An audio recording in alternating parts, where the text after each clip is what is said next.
Hi, welcome to Frank and Angie's Expat News Flash, where we grab news flashes from around the world that we think you're gonna really want to hear about. We've got some real doozies today. I'm going to be talking about the chances of famines coming around the world at this time due to both lockdowns and disruptions in food supplies. And then I'm going to talk about some things that China is doing to people it doesn't agree with. And then I'm going to talk about the vested interest and conflict of interest that Bill Gates and his wife's foundation have in this whole activism for vaccinations. Yeah. So what do you have? The first one that I have comes in from Homeland Security. Mm-hmm. There's a department in Homeland Security called the National Biodefense Analysis and Countermeasures Center. And they did a study on the coronavirus in sunlight. And so what they came up with is if you do an aerosol spray in the midday sun, within just minutes, it kills it. And there's no virus.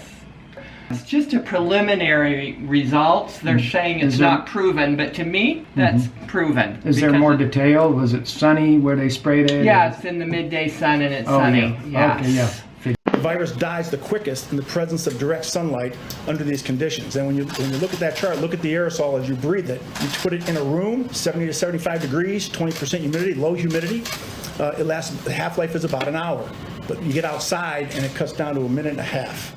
All right, what's great news for all of you being cooped up indoors? The power of fresh air and sunshine. We all instinctively know that. And so it killed the coronavirus, because this was a study, because, they're trying to figure out ways to get rid of this thing, too, Right.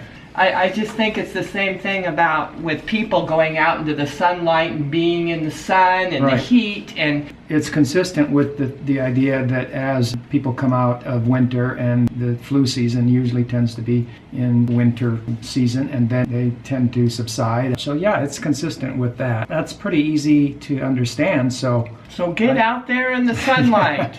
I think some of these nursing homes should have their elderly people go outside and be out in the sunshine. Go out in the garden and plant some veggies. If they're able to buy seeds. You can't do that right now. You can just sit at the bench in the sun and watch the veggies or trees grow. True. Bushes. Just getting the sunshine. Just letting the sunshine on your face and arms. Okay, news flash number 2. Mm-hmm. There's a zoo in Germany that's doing so bad financially since the coronavirus pandemic and lockdown that they say they're going to have to start feeding their animals to the animals. The new Munster Zoo in Germany, which is home to more than 700 animals and more than 100 species, has drafted an emergency plan listing which animals would be euthanized to cut costs and in what order to feed to the animals in the zoo. This is probably happening in all the zoos. When there's nobody paying entry fees, who's taking care of all the animals? I mean, so the zoo is a business where they have to feed the inventory. Yes, but we talk about all the people that, the people that are starving, but the animals are going to be starving too. Well, and the correlation to me is that these animals that are in captivity, that are dependent on an outside entity to feed them, and when that institution collapses, they will starve. I think there's an analogy there for people to, think about. Yes.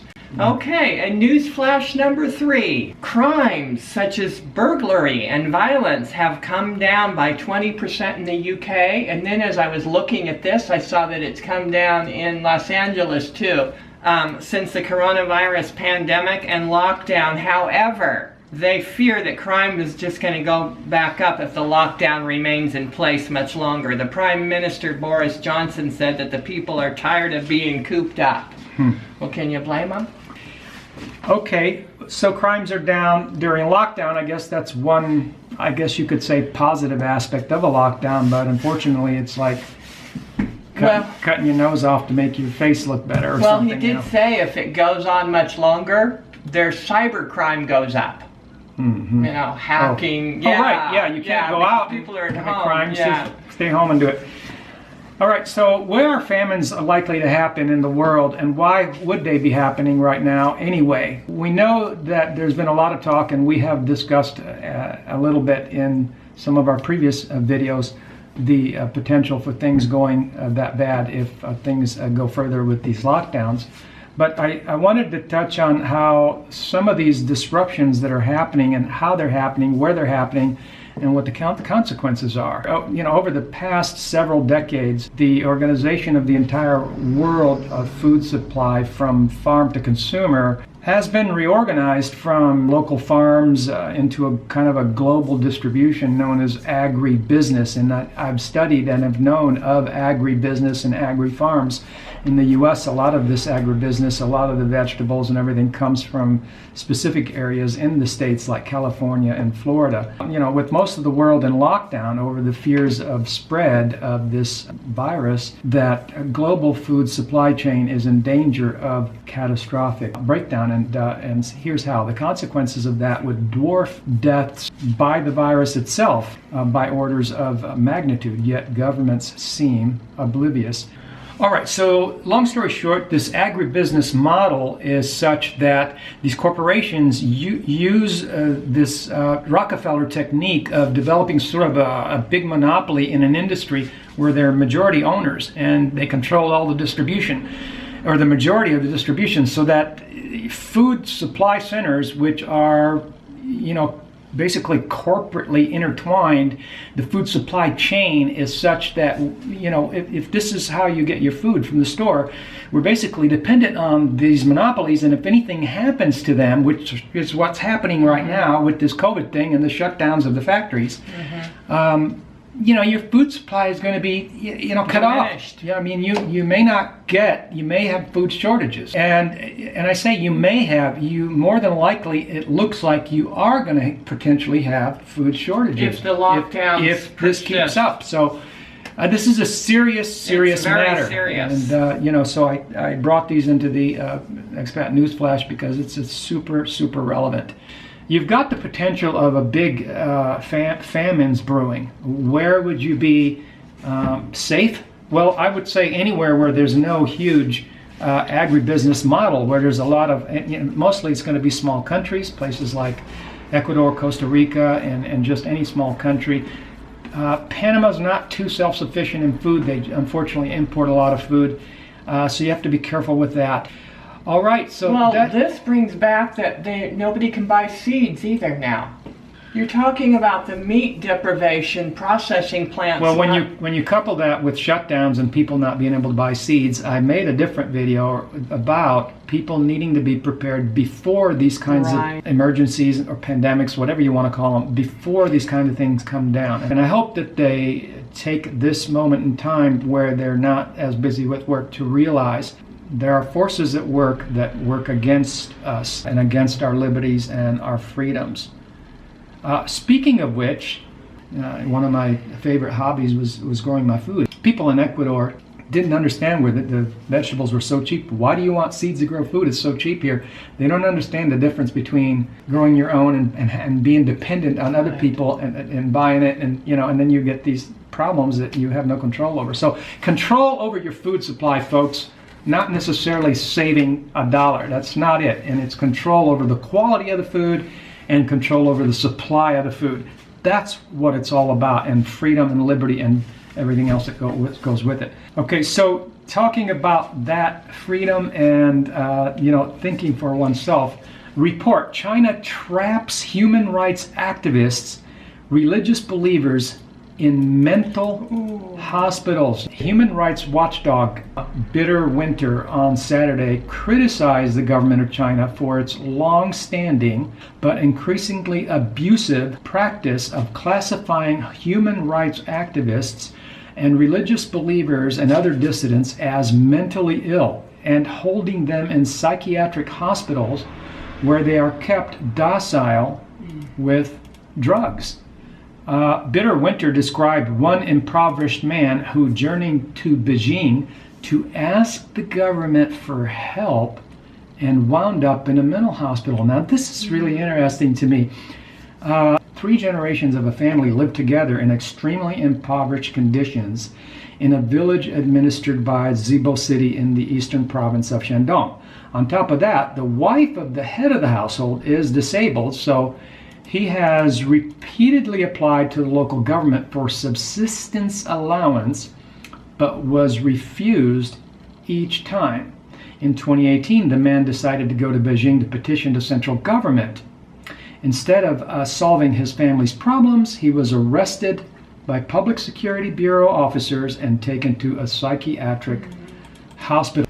So after he was released, from the hospital, he became a target of the government surveillance. In September 2019, the police came to his house again, threatening to give him a hefty sentence if he petitioned again. I mean, he's not, I don't know. He's petitioning for help. He's not doing anything. I mean, he's not like carrying a cross and saying, anything. So one staffer at a psychiatric hospital said quite a few patients arrive in shackles with bags over their heads and leave in much worse shape than they arrived. Very few people held here are actually ill, the employee said. It may look like a hospital, but in reality, it's no different from a prison. The gate is secured with several big iron chains, so there's no way to escape. To keep patients weak, the hospital only gives them a little bit of food. Religious believers describe shock therapy designed to torture them into recanting their faith.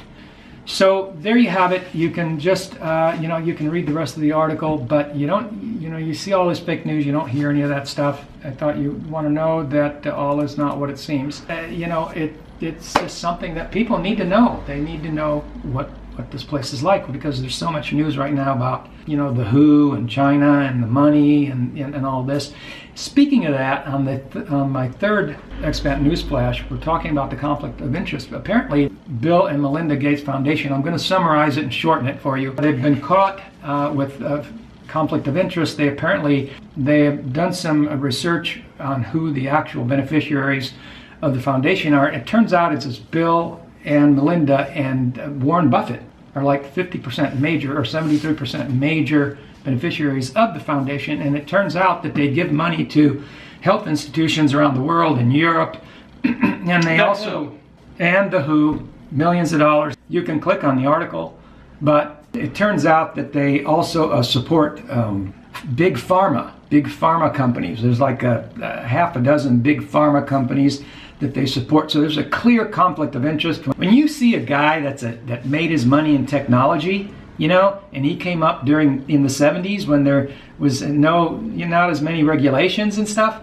and then now that he's super rich, and all of a sudden he wants everybody to do vaccinations, you got to ask yourself, why is that? That's why, because he's got a vested interest in it. And we talk about vested interest all the time, and it's something you should pay attention to. Anyway, you want to know more about that, check the article out, but let us know what kind of news flashes you want, whether you even care about the news flashes, and any other kind of content you'd like to hear on this channel. Thanks for coming. So, ciao. I don't know, I think it was CNN, I'm not sure, it doesn't matter. But, no wait, it does matter. Let us know what you thought about these news flashes. Which ones? News flash. Now, I think you should save this one for last time. What's that? I think you should save the vaccination one for last. Oh, okay.